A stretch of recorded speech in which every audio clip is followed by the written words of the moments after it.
저희가 이제 두 번째 주제 추미애랑 이현주에 대한 얘기를 해봐야 되는데 약간 제가 좀 이번에 그런 생각이 들더라고요. 이따가 저희가 또 경향신문이 이번에 좀 분석한 것도 대표님한테 제가 여쭤보기는 할 텐데 미리 좀 소개를 해드리면 경향신문이 보기에는 그렇게 보는 것 같아요. 아무리 이재명 대표가 이렇게 친명을 살리고 비명 행사가 막 만들어지고 비명계를 학살한다라고 할지라도 어차피 지금 선거가 한 달 좀 넘게 남지 않았냐. 3월 즈음 돼가지고 좀 날씨가 따뜻해지고 이렇게 되게 되면은 아무리 뭐 지금 같은 경우는 언론들이 뭐 이재명이가 뭐 어떻게 공천을 주고 막 이렇게 막 난리가 나 있지만 이게 어쨌거나 다 결정이 돼가지고 후보자들이 결정이 되고 난 뒤부터는 사람들은 이거를 다 까마득히 잊게 될 거다. 그렇게 되면 자연스럽게 다시금 정권 심판론이 불붙게 돼가지고 민주당 입장에서는 총선을 치를만 하다라고 하는 게 경향신문의 지금 분석인데 오늘 제가 그 뉴스 보면서 기사를 읽어보면서 약간 설득력이 있다는 생각이 또 들었거든요. 예. 그러니까 지금 같은 경우는 경선에 막 시끄럽고 어쩌고저쩌고 있지만 뭐가 됐든지 간에 이재명 대표가 밀어붙여가지고 일단 후보자가 확정이 되면 그리고 이번에 호남 지역 같은 경우는 한국갤럽 여론조사 보니까 14% 가까이 떨어졌다라고 하는데 그게 약간 무슨 의미가 있을까라는 생각이 또 듭니다. 어쨌거나 후보가 정해지면 민주당을 지지했던 사람들은 민주당을 찍을 것 같고 지금 여론조사가 민주당한테 약간 좀 떨어진다라고 해도 한 10% 이상 막 엄청나게 급적으로 차이가 나는 것도 아니거든요. 국민의힘이랑. 그러다 보니까 결국에는 이재명 대표 입장에서도 야, 뭐 아무리 뭐 언론들이 시끄럽게 하고 지금 뭐 친문 쪽이 뭐 이렇게 난리를 쳐도 결국에는 우리가 이길 거야라고 하는 그 심리가 있지 않을까 하는 생각이 좀 들거든요. 대표님 어떻게 보세요?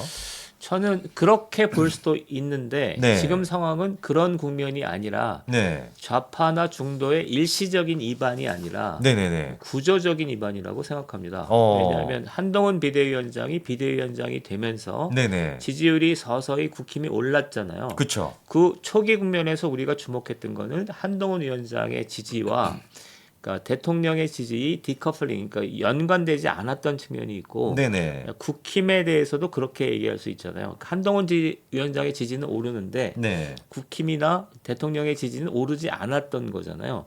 이게 좀 1국면이라고 생각합니다. 그런데 이 국면에서는 한동훈 위원장의 지지율이 오르고 네. 대통령의 지지율도 올랐거든요. 네네. 대통령의 지지율이 오른 여러 가지 배경이 있지만 그중에 하나가 의대 문제가 있고 그다음에 좀 이따 얘기할 특검법이 그렇게 효과가 없었던 것도 있고 네. 그다음에 구조적으로 한동훈 위원장의 지지율 상승이 대통령의 지지율 상승까지 결합되면서 네네. 전반적으로 지지율이 올랐던 측면이 있고 국힘에 대해서도 그렇게 얘기를 하고 있죠.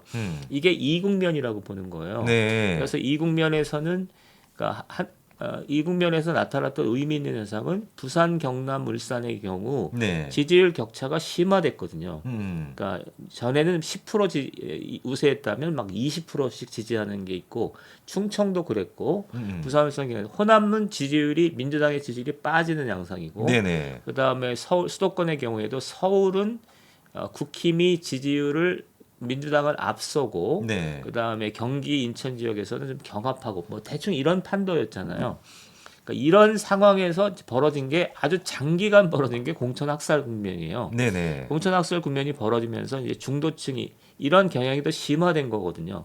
그래서 지금 결론을 얘기한다면 경향신문의 분석처럼 현재 여론조사가 일시적 국면이라고 볼 수도 있지만 네네. 제가 1국면, 2국면, 3국면을 분석했던 것처럼 좀 장기적이고 구조적인 분석이라고 보는 거죠. 그렇게 하면 장기적이고 구조적으로 분석하는 게 좋고 네. 그다음에 지금은 그러니까 지지율이 그러니까 많이 필요 없고 한 5%만 빠지면 의미 있는 결과로 된다고 봅니다. 이를테면 국힘은 그냥 35%, 45%가 안정적인 지지율인데 네네. 지금 민주당의 아주 고질적인 문제는 25% 정도 되는 아주 강경 지지는 여전히 유지되고 있어요. 그렇죠. 근데 만편에 15% 되는 온건한 지지 여기가 빠지는 게 문제인데 네네. 지금 국힘 공천 학살 국면에서는 여기가 지금 흔들리고 빠지고 있기 때문에 네. 여기서 한 5%만 의미 있게 무너져 버리면 지금 목표는 사실은 과반이거든요. 과반만 국힘이 가져올 수 있으면 그렇죠. 승리라고 이거는 봐야죠. 연쇄적으로 연쇄적인 어떤 정치적 격변을 일으키면서 문제가 될 거기 때문에 요약하자면 경향신문의 분석은 자기 위로 같은 걸로 보입니다. 최근에 그런 자기 위로를 하는 경향이 굉장히 많이 나타나고 있습니다. 경향신문의 그런 그러니까 경향이 좌파 유튜브에서 네. 뭐 여론조사가 틀렸다거나 그렇죠. 여론조사가 일시적이라거나 이런 분석들이 많아지는 게 이런 자기 지지 기반의 붕괴, 심리적 어떤 이탈을 막으려는 자기 위로. 자위책 같은 거지 큰 의미는 없다고 생각합니다. 그러니까 사실 생각해 보면은 현실적으로 뭔가 타겟측이 있고 현실적인 방안이 있으면은 그렇게 될 거야라고 하는 가정을 잘 안 하겠죠. 네. 3월 달이 되면 그렇게 아름다워질 거야. 3월 달이 되면 국민들이 잊을 거야. 뭐 이런 식의 굳이 뭐 약간 좀 자기 만족성 이런 생각 할 필요가 없을 것 같은데.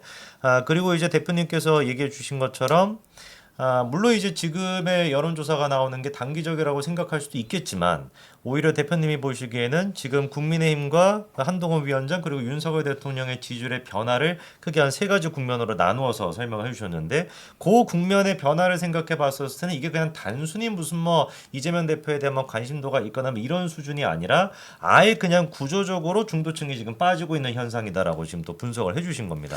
결정적으로 이게 네. 실종돼 버렸습니다. 그러니까 그 이재명 사법처리 국면이나 이제 네. 민주당의 지지가 강세를 유지할 수 있었던 건 반윤석열 구도가 유지돼 그렇죠. 왔다는 건데 네네. 그리고 반윤석열 구도를 상징했던 게 특검법이잖아요. 네네. 근데 지금 특검법이 실종돼 버렸고 그렇죠. 반윤석열 구도가 아니라 한동훈 이재명의 대치 국면이기 때문에 이 상황에서는 야당의 선거 구도의 아주 핵심 축 자체가 무너져 버린 상태예요.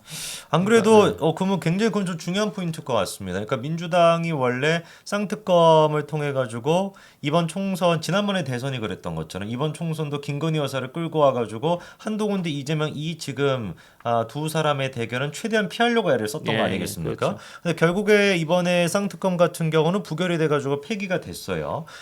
이번에 좀 그 폐기가 됐던 거 조금만 말씀을 드리면은 전체 이제 제적의원 297명 중에 281명이 참석을 해가지고 171명이 찬성표를 던졌고 반대가 109명이었는데 181명이 참석했다라고 한다면은 최소한 189표 정도가 일단 나와줘야 그래야지 이번에 통과가 되는 것이었는데 이게 찬성이 171표밖에 안 나왔습니다.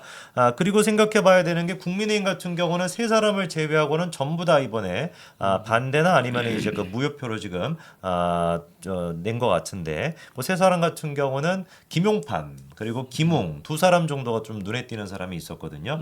아무래도 이제 김용판 같은 경우는 이번에 경선에서 탈락을 해가지고 그거에 대한 좀 앙금이 있는지 약간 굉장히 좀 유감스러운 모습을 보였고 김웅 같은 경우는 애당초 불출마 선언을 했는데 이렇게 국민의힘의 뭐 당론이나 이런 걸 못 따를 거면 뭐하러 국민의힘에 계속 타이틀을 갖고 있는가 싶긴 합니다. 어쨌거나 국민의힘 같은 경우는 3명을 제외하고는 거의 이탈표가 없었다라고 봐야 되고 지난번에 애당초 이번에는 대통령이 제거를 해가지고 이게 지금 다시 표결이 된 건데 처음에 이제 이게 표결이 됐었을 때랑 지금의 민주당을 비교해 보면은 9명 정도가 민주당에서 이탈한 걸로 좀 분석이 되더라고요.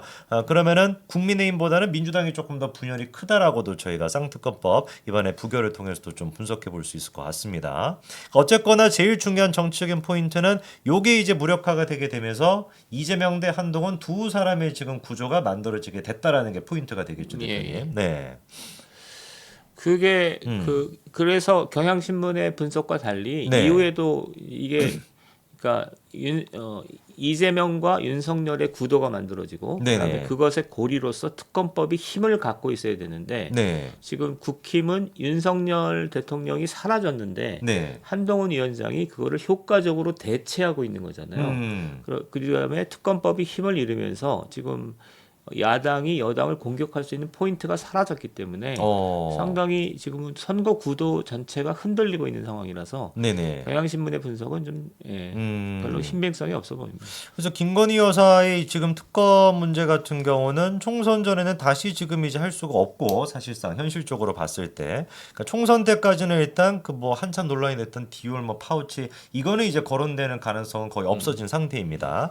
근데 이런 지금 상황에서 한동훈 대 이재명 이재명 두 사람의 지금 양자 구도가 될 텐데 민주당 같은 경우는 추미애를 결국에 전략 공천을 하기로 결정을 했습니다.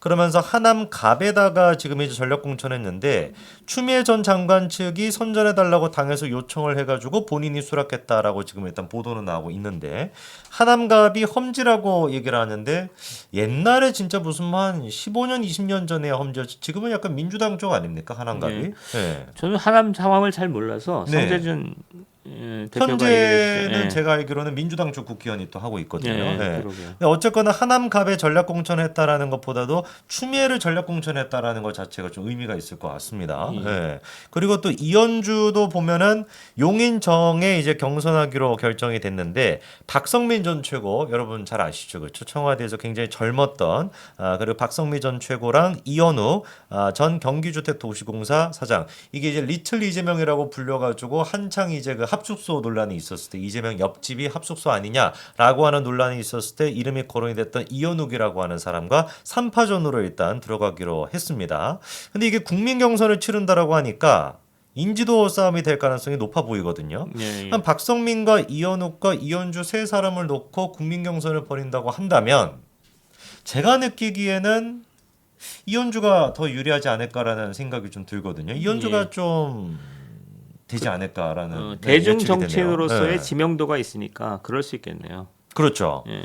이현욱은 근데 제가 보기에는 아마 여기서 희생시킬 것 같지는 않고 이거는 제 이제 그냥 내피셜입니다만 이현욱을 이렇게 그 경선에 한번 붙이고 난 다음에 다른 지역으로 재배치할 가능성이 좀 높아 보인다고 저는 보고요. 예. 이현욱은 워낙에 이제 이재명 대표의 최측근이다 보니까 박성민 전 최고 같은 경우는 찐명이라고 분류가 되는 사람은 아니었다 보니까 아마 이번 기회에 이현주를 통해 가지고 좀 희생양으로 쓰지 않을까라는 좀 예측이 됩니다. 이게 옳든 그르든 네. 추미애, 이현주, 전현희가 트로이카였던 거잖아요. 그렇죠. 그러니까 이런 식의 공격적인 공천이 많아야 되는 건데 지금 뭐 공천 학살 그래서 누구를 낙선시키느니 뭐 이런 식의 부정적인 어떤 공천 행보들이 많아서 네네. 지금 추미애, 이현주, 전현희 정도로 상황을 바꾸기에는 좀 역부족인 것 같습니다. 그러니까요. 그래서 이재명 대표가 자기 사냥개로서 뭐 추미애가 됐거나 전현희가 됐거나 이현주가 됐거나 이런 사람 쓰는 것 같은데 이현주도 또 모릅니다.